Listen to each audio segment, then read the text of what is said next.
नमस्कार दोस्तों, स्वागत है आपका आपके अपने चैनल ज्ञान गुरु एकेडमी में। दोस्तों, पिछली क्लास में कक्षा 10 के विज्ञान का जो हम क्वेश्चन हल कर रहे हैं, इस सीरीज में हमने आप लोग का 13 क्वेश्चन कर लिया है। आज हम इसका पढ़ेंगे क्वेश्चन नंबर 14। तो बच्चों, एक चीज मैं आप लोग को ध्यान दिलाना चाहूंगा कि अभी तक आप हमारे चैनल पर नए हैं तो चैनल को सब्सक्राइब करके बेल आइकन जरूर दबा लें, क्योंकि इस तरह की वीडियो एनसीईआरटी की सभी सब्जेक्ट की वीडियो केवल और केवल आपके अपने चैनल ज्ञान गुरु एकेडमी पे सभी सब्जेक्ट की वीडियो प्रोवाइड कराई जाती है। तो इसका लाभ उठाएं। चलिए शुरू करते हैं आज का क्लास। तो क्वेश्चन नंबर 15, क्वेश्चन नंबर 14 हम पढ़ेंगे। सबसे पहले बच्चों क्वेश्चन नंबर 14 जैसा कि आप देख पा रहे हो, क्वेश्चन क्या है पहले ध्यान से आप पढ़िए। कल मैं आप लोग को बताया था कि किसी भी चीज को पढ़ने समझने के लिए सबसे पहले आपको क्या क्वेश्चन समझ में आना चाहिए, तभी आप जवाब दे पाओगे। जब क्वेश्चन आपके समझ में आ गया तो आंसर आपके दिमाग में, अगर आपने उस चैप्टर को सही से पढ़ा है तो आसानी से आ जाएगा। तो क्वेश्चन है कि सिल्वर के शोधन में सिल्वर नाइट्रेट के विलयन से सिल्वर प्राप्त करने के लिए, किससे बच्चों?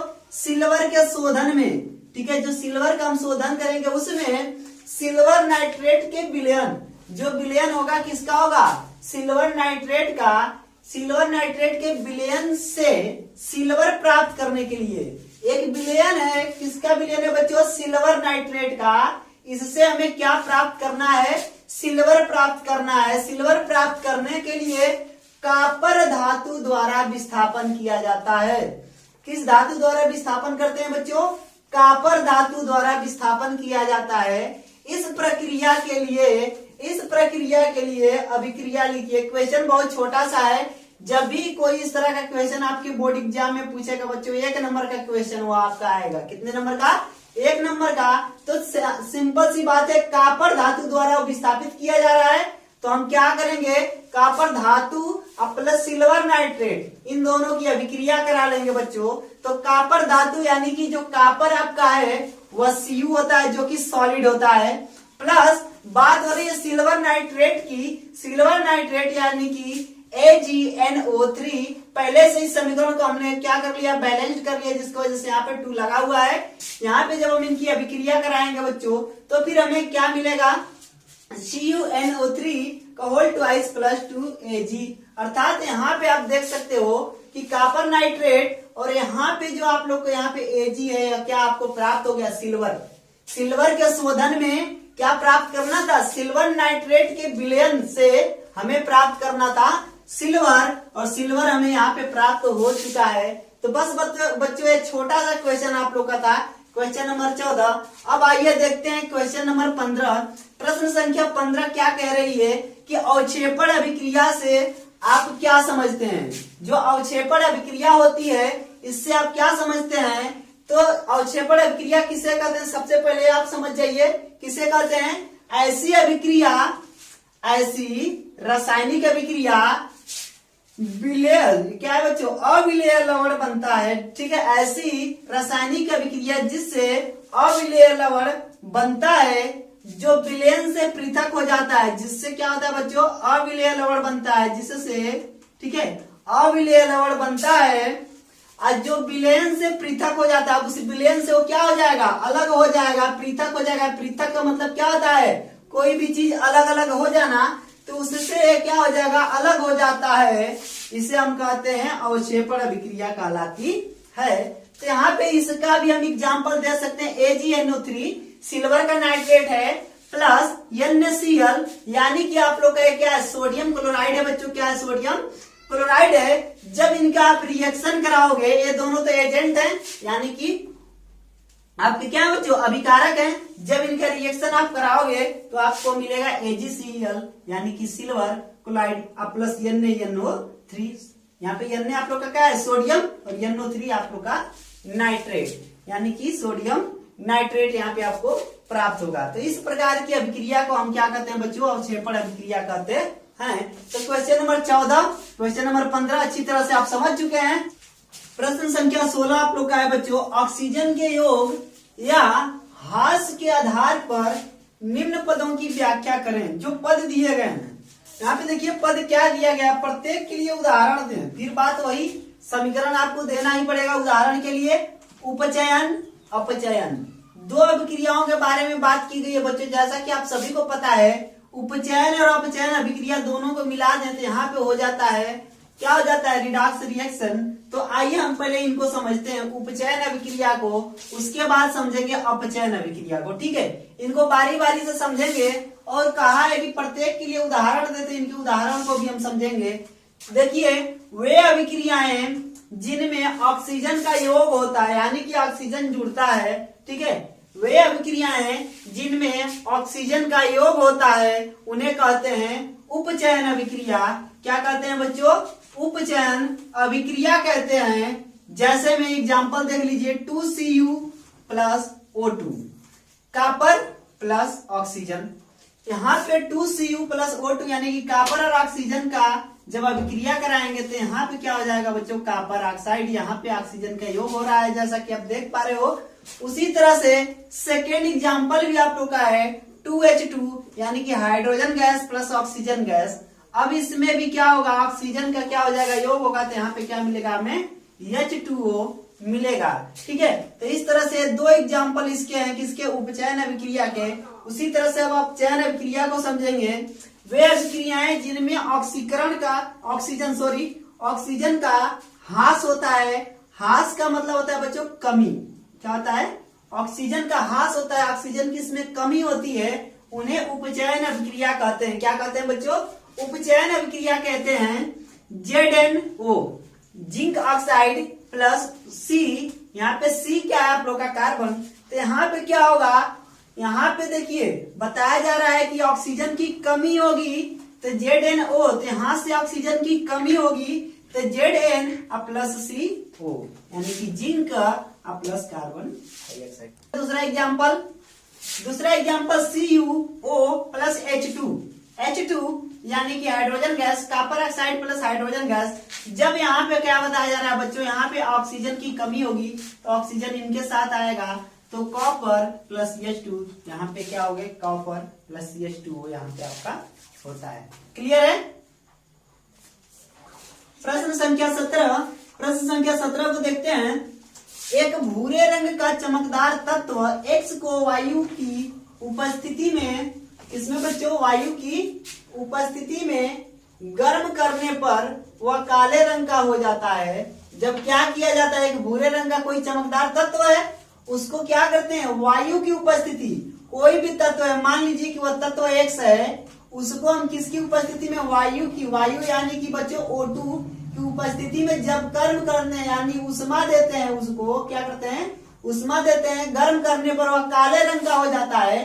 तो जो यहाँ पे हमें कोई तो मिलेगा ना, जब दो तत्वों के बीच अभिक्रिया कराई जाएगी तो हमें कोई उत्पाद तो मिलेगा, दो अभिकारक मिल रहे हैं तो हमें कोई यहाँ पे उत्पाद मिलेगा। जो उत्पाद मिल रहा है उस तत्व X और उस काले रंग जो मिले, क्या मिलेगा बच्चों, गर्म करने पर काले रंग का हो जाता है। ठीक है, यह क्या हो जाएगा, काले रंग का हो जाता है। इस तत्व X और उस काले रंग के यौगिक का नाम बताइए। जो यह तत्व X है और यहाँ पे जो यौगिक हमें मिला है काले रंग का, उन दोनों का ही नाम आपको बताना है।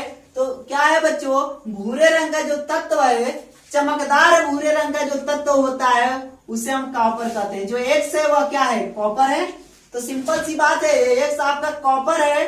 अब प्लस फिर बात क्या कह रहा है, उसको वायु की उपस्थिति में, तो कॉपर को ऑक्सीजन के साथ अभिक्रिया कराएंगे तो गर्म करने पर यानी कि हीट करने पे, यहाँ पे देखिए कॉपर प्लस ऑक्सीजन यानी कि आप लोग का X है और यहाँ पे आप लोग का ये क्या है, वायु है। इनके साथ जब अभिक्रिया कराएंगे, उसमें जब आप देकर अभिक्रिया कराएंगे यहाँ पे, ठीक है, हीट करेंगे जब आप, तो आपको यहाँ भूरे रंग का तत्व प्राप्त होगा। ये आप लोग का X था, ध्यान दीजिएगा, X था। और यहाँ पे जो तत्व आपको ये प्राप्त हो रहा है भूरे रंग का कि काले रंग का, ध्यान से देखिए, काले रंग का हो जाता है। एक काले रंग का तत्व प्राप्त हो रहा है, काले रंग का। और ये जो था किस रंग का था बच्चों, भूरे रंग का था। किस रंग का था, भूरे रंग का। तो यहाँ पे पूरी की पूरी अभिक्रिया यह कर रही है कि 2Cu प्लस O2, अभिक्रिया का निशान 2CuO। क्लियर हो गया ये चीज। ये प्रश्न जब आप समझ गए तो बहुत ही इंटरेस्टिंग प्रश्न आप लोग का प्रश्न संख्या 18 है। लोहे की वस्तुओं को हम पेंट क्यों करते हैं? भाई हमारे घरों में लोहे की बहुत सारी चीजें पाई जाती हैं, तो लोहे की जो वस्तुएं होती हैं उन्हें हम पेंट क्यों करते हैं? उन्हें पेंट करने का क्या कारण है, हम लोहे की वस्तुओं को पेंट करते क्यों हैं? सबसे बड़ी चीज जो लोहे की वस्तु होती है उनको संक्षारण से बचाने के लिए हम पेंट करते हैं। किससे बचाने के लिए बच्चों? संक्षारण से, जिन्हें हम जंग कहते हैं, कोरोजन कहते हैं। यानी कि जो संक्षारण होता है वो लोहे की वस्तुओं पे लग जाता है, ठीक है। तो लोहे की वस्तुओं को हम क्या करते हैं? संक्षारण से बचाने के लिए पेंट करते हैं लोहे की वस्तुओं पर। पेंट वस्तु की सतह, जो वस्तु होगी, जैसे आपके घर का गेट हो गया या फिर कोई भी लोहे से बनी वस्तु हो गई, ठीक है, तो क्या करता है? पेंट वस्तु की सतह तथा हवा, जो हवा है हमारी और नमी के बीच प्रत्यक्ष संपर्क को समाप्त कर देता है। जब क्या होता है बच्चों? संक्षारण होता है। तो संक्षारण होने का कारण क्या होता है कि जब लोहा हमारा वायु तथा नमी के संपर्क में आता है तभी संक्षारण होता है। अगर हम उनको संपर्क में न आने दें तो संक्षारण नहीं होगा। तो उसके लिए क्या हम करते हैं? पेंट लगा देते हैं, लोहे की वस्तु पर पेंट लगा देते हैं। तो यह क्या होता है? हवा एवं नमी के प्रत्यक्ष संपर्क में आने से रोक देता है, वह समाप्त कर देता है। क्लियर हो गया? तो इसलिए लोहे की वस्तुओं पर हम पेंट करते हैं। समझ? अब बात करते हैं प्रश्न संख्या 19 की। प्रश्न संख्या 19 ध्यान से पढ़िए। तेल एवं वसा युक्त खाद्य पदार्थों को नाइट्रोजन से प्रभावित क्यों किया जाता है? अब देखिए, सिंपल सी बात कर रहे हैं बच्चों, तेल, ऑयल और जो आपके वसा युक्त वाले फैट के पदार्थ होते हैं, जो खाद्य पदार्थ हमारे हैं, उनको नाइट्रोजन से प्रभावित क्यों किया जाता है? कहने का मतलब यह है कि जो हमारे खाने वाले पदार्थ आते हैं उसमें नाइट्रोजन गैस क्यों भरी जाती है? जो आपके क्या आता है बच्चों? पैकेट्स वाले आते हैं, जैसे चिप्स हो गए, कुरकुरे हो गए, मार्केट से आप खरीद के खाते हो, ठीक है। टेढ़ा है पर मेरा है कुरकुरा पड़े हो ना, ठीक है, खाए हो आप। तो क्या होता है बच्चों, उसमें क्या होता है? आपने कभी गौर किया होगा कि अगर आप समोसा बनाओ घर पे, उसको 2 दिन रख दो, समोसा खाने योग्य नहीं रहेगा, खराब हो जाता है। या कोई भी ऐसी चीज आप बनाइए, कोई भी ऐसी चीज बनाइए जो घरों में आप अपने खाने के लिए बनाते हैं, खाद्य पदार्थ, लेकिन आप देखते हो चीज की वो जल्द ही खराब हो जाता है। खराब होने का कारण क्या है? जब वो ऑक्सीजन के संपर्क में आता है तो वह ज्यादा रिएक्टिव है, ठीक है, जिसके वजह से वो, जब ज्यादा क्रियाशील धातु है, उसके वजह से वो जल्दी खराब हो जाएगा। तो ये जो आपके कुरकुरे हैं, चिप्स हैं, जो पैकेट्स आती हैं, उनको खराब न हो सके इसके लिए क्या किया जाता है? उसके चिप्स के पैकेट में से ऑक्सीजन के स्थान पर नाइट्रोजन गैस को प्रभावित कर दिया जाता है। वही चीज इसमें पूछा गया क्वेश्चन में जो पूछा गया था, तेल एवं वसा युक्त खाद्य पदार्थ जो होते हैं खाने वाले पदार्थ, इसमें नाइट्रोजन से प्रभावित क्यों किया जाता है? आई थिंक कि आप लोग समझ गए हैं, फिर भी आप लोग को मैं बताना चाहूंगा। यहाँ पे देखिए, तेल एवं वसा युक्त खाद्य पदार्थ ऑक्सीजन के साथ मिलकर ये क्या करते हैं? विकृत गंधिता उत्पन्न करते हैं, जो खाने योग्य नहीं होता है। कई दिनों तक आप सामग्री घरों में रख देते हो तो एक बदबू सी आने लगती है, उसमें से एक बहुत ही बेकार गंध आने लगती है, उसी को आप कहोगे विकृत गंधिता उत्पन्न करने लगते हैं। जबकि नाइट्रोजन ऐसा नहीं कर पाता, नाइट्रोजन कम रिएक्टिव है, जिसकी वजह से ऐसा नहीं कर पाता है। अतः चिप्स आदि बनाने वाले, जो चिप्स आदि बनाने वाली कंपनियां हैं बच्चों, चिप्स आदि बनाने वाले चिप्स की थैली में नाइट्रोजन गैस भरकर, चिप्स की थैली में क्या भरते हैं? नाइट्रोजन गैस भरकर वायुरोधी कर देते हैं। वायुरोधी का मतलब यह हो गया कि ऑक्सीजन की मात्रा उसमें नहीं होती है, बिल्कुल खत्म हो जाती है, वो वायुरोधी कर देते हैं ताकि थैली में ऑक्सीजन न हो, यानी कि उसमें अब ऑक्सीजन न बचा रहे। ऑक्सीजन ज्यादा रिएक्टिव है, जब वो ज्यादा रिएक्टिव है तो उनके साथ अभिक्रिया कर लेगा, जब रिएक्शन कर लेगा तो अब क्या हो जाएगा? विकृत गंधिता हो जाएगा, यानी कि वो खराब हो जाएगा, उसमें से सड़न आने लगेगी और खाद्य सामग्री का ऑक्सीकरण न हो सके। जो खाद्य सामग्री है उसका ऑक्सीकरण न हो सके, इसके लिए हम क्या करते हैं? ऑक्सीजन निकाल के वहां पे नाइट्रोजन गैस को भर देते हैं। प्रश्न संख्या 20 देखते हैं बच्चों। निम्न पदों का वर्णन कीजिए तथा प्रत्येक का एक एक उदाहरण दीजिए। इंपोर्टेंट क्वेश्चन है आप लोग के एग्जाम की दृष्टि से, ठीक है। तो इस क्वेश्चन को आप अच्छी तरह से तैयार कर लीजिएगा। इस क्वेश्चन का कभी भी पूछेगा बच्चों तो टिप्पणी जो होता है आप लोग का, टिप्पणी बनाकर पूछा जाएगा, ठीक है। इसमें 2 चीजों को पूछा गया, संक्षारण, विकृत गंधिता, दोनों ही टिप्पणी के लिए मोस्ट इंपोर्टेंट है आपके, ठीक है, इस चैप्टर में। तो संक्षारण और विकृत गंधिता के बारे में पूछा है कि इस पर टिप्पणी कीजिए, वर्णन कीजिए तथा प्रत्येक का एक एक उदाहरण भी पूछा गया है। ठीक है, तो उदाहरण भी हम आपको बताएंगे। सबसे पहले समझिए संचारण कहते किसे हैं। ठीक है, संचारण किसे कहते हैं, तो इसके पहले अभी आप लोग को जंग लगना बताया था। ठीक है, क्या बताया था, जंग लगना। जंग कैसे लगता है बच्चों, जैसे मान लीजिए कोई लोहा है, आयरन आपका है, जब वह क्या होगा किसी नमी और वायु के संपर्क में आएगा तो आपस में क्या करेंगे, रिएक्शन करेंगे और उनके ऊपर एक अलग से परत बन जाएगी। तो जो आयरन का गुण था और अब यह परत बनने के बाद जो इसका गुण है, दोनों अलग होंगे, तो इसी को हम कहते हैं जंग का लगना। तो वही चीज यहाँ पे संचारण बताई जा रही है। धातु का अभिकारकों द्वारा यौगिकों में बदलकर, अभिकारकों द्वारा जो रिएक्शन करेंगे, जो अभिक्रिया में भाग लेंगे, उन्हीं को अभिकारक बताए थे। अभिकारिकों द्वारा यौगिकों में बदलकर नष्ट होने की प्रक्रिया, यह क्या होंगे, यौगिकों में बदलकर नष्ट होने की प्रक्रिया को संचारण कहते हैं। अब वह धीरे धीरे क्या करता है, उस परत को नष्ट करने लगता है। जिस भी परत पे संचारण लग जाता है, जिसे आप जंग कहते हैं, ठीक है, उसको वह धीरे धीरे उस परत को नष्ट करने लगता है। तो जिस प्रक्रिया के द्वारा यह नष्ट होता है, इस पूरी प्रक्रिया को हम संचारण कहते हैं। बच्चों एक चीज और ध्यान दीजिएगा आप लोग कि कभी कभी क्वेश्चन जंग का लगना किसे कहते हैं भी पूछा जा सकता है, तो आप जंग का लगना भी समझ जाइए, इसी को कहते हैं। उसके बाद उदाहरण की बात किया था कि एक एक उदाहरण दीजिए प्रत्येक का। तो जैसे में इसको आप उदाहरण के लिए लिख दीजिएगा, यहाँ पे आप एग्जाम्पल कर लीजिएगा। ठीक है, आयरन को क्या करेंगे बच्चे, नम वायु में डाल देते हैं। जहाँ पे वायु क्या हो, आर्द्र हो, नम हो, वहां पे इसे डाल देंगे। किसको, आयरन को, लोहे को डाल देने से वह नम वायु से क्रिया करके, जो नम वायु है, आर्द्र वायु है, उससे क्रिया करके आयरन ऑक्साइड बनाता है। वो क्या करेगा बच्चों, आयरन का ऑक्साइड बना लेता है। जब वो आयरन ऑक्साइड बना लेगा तो यह आयरन ऑक्साइड ही आयरन पर जंग के रूप में गर्त बना लेता है। जो आयरन ऑक्साइड है वह क्या करेगा, जंग के रूप में एक परत बना लेगा।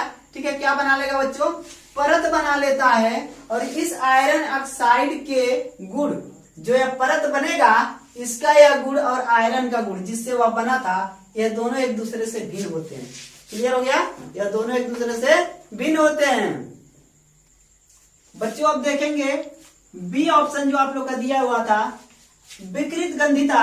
विकृत गंधिता के बारे में आप लोग को एक चीज बता दें, इसके पहले भी अभी किसी क्वेश्चन में आप लोग को बताया हूँ। अभी विकृत गंधिता क्या होता है कि जब हम कोई खाद्य सामग्री अपने घर पे बनाते हैं या फिर मार्केट से आप खरीद के लाते हो अपने घर पे और खुले में उसको जब आप छोड़ देते हो तो क्या करता है, ऑक्सीजन, हमारे इस वायुमंडल में ऑक्सीजन है, एटमॉस्फेयर में, ऑक्सीजन से क्या करता है, रिएक्शन करके वह खराब हो जाता है। उस तत्व को हम क्या कहते हैं, एक विशेष प्रकार की गंध उत्पन्न होने लगती है उसमें, उसी को हम विकृत गंधिता कहते हैं। तो उससे बचने के लिए, लेकिन यहाँ पे क्वेश्चन बचने से ही नहीं पूछ रहा है सीधा सीधा कि विकृत गंधिता कहते किसे हैं, तो आप अपनी भाषा में भी लिख सकते हो जो हमने बताया है आप लोग को, या फिर आप अच्छी तरह से नोट्स प्रिपेयर कर रहे हो तो इस तरह से आप लिखिएगा, ऐसी प्रक्रिया जिसमें वसायुक्त तथा तैलीय खाद्य सामग्री, जिसमें वसायुक्त तथा तैलीय खाद्य सामग्री खराब होने लगती है, जो खाद्य सामग्री है वह खराब होने लगती है तथा स्वाद एवं गंध में परिवर्तन होने लगता है। उसका स्वाद भी बदलने लगे और गंध भी बदलने लगे, और स्वाद एवं गंध में परिवर्तन होने लगता है खाद्य पदार्थों का ऑक्सीजन से अभिक्रिया करके। जो खाद्य पदार्थ अभी अभी बताया हूँ वह किससे अभिक्रिया करेगी, रिएक्शन करेगी। ठीक है, ऑक्सीजन से, खाद्य पदार्थ ऑक्सीजन से रिएक्शन करके, अभिक्रिया करके ऑक्सीकरण कर देते हैं। ये क्या कर देते हैं बच्चों, उसको ऑक्सीकरण कर देते हैं। तो आई थिंक आप लोग विकृत गंधिता भी समझ चुके हैं।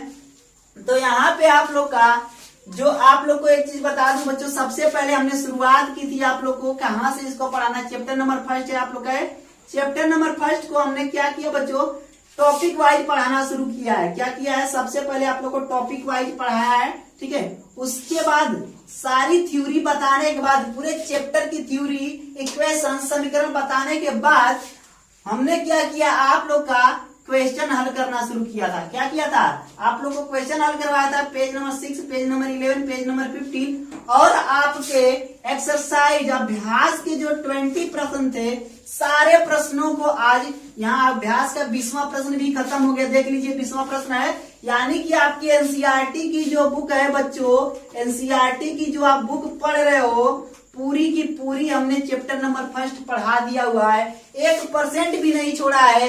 आपके एग्जाम में कहीं से भी प्रश्न आएगा, अगर आपने हमारा क्लास लिया है पूरा अच्छी तरह से, 1 नंबर की भी गलती नहीं करके आओगे।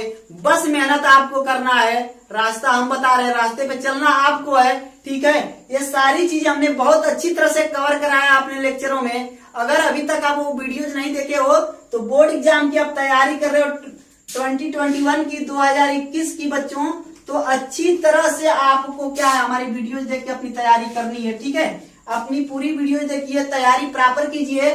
यहाँ तक कि हमने एक चैप्टर आप लोगों को आज कंप्लीट करा दिया, दूसरा चैप्टर जिसकी टोटल टॉपिक हमने बता दिया, थ्योरी टोटल बता दिया है हमने, सिर्फ उसके क्वेश्चंस करवाने हैं। नेक्स्ट क्लास से मैं दूसरे चैप्टर का क्वेश्चन आप लोग के लिए लेकर आऊंगा। अभी तक आप एक भी क्वेश्चन, आपने एक भी वीडियो मिस किया है तो तुरंत जाइए प्लेलिस्ट में और वहां से पूरी वीडियो को देखिए, ताकि आपकी तैयारी बहुत ही जबरदस्त हो सके बच्चों, ठीक है। और कोई भी क्वेरी हो, कोई प्रॉब्लम हो, बिना झिझक बिना रोक टोक आप कमेंट बॉक्स में कमेंट कीजिए। आपकी जो समस्या है उसका समाधान जरूर मिलेगा। अगर आप हमारे ऊपर विश्वास करते हैं तो सफलता आपको जरूर मिलेगी, क्योंकि एक बार आपने हमारे चैनल से पढ़ना शुरू कर दिया तो बच्चों कोई भी कंफ्यूजन है तो आप हमसे पूछिए, हम जरूर बताएंगे। और हमारा उत्तरदायित्व होता है कि जब आप हमारे स्टूडेंट हैं तो आपको सफलता तक हम पहुंचाते हैं। चलिए एक नए क्लास में मिलते हैं एक नई वीडियो के साथ, तब तक के लिए धन्यवाद। और अभी तक आप हमारे चैनल पे नया हैं तो चैनल को सब्सक्राइब करके बेल आइकन को जरूर दबा लें। चलिए मिलते हैं अगले क्लास में, तब तक के लिए धन्यवाद। Best of luck for your bright future.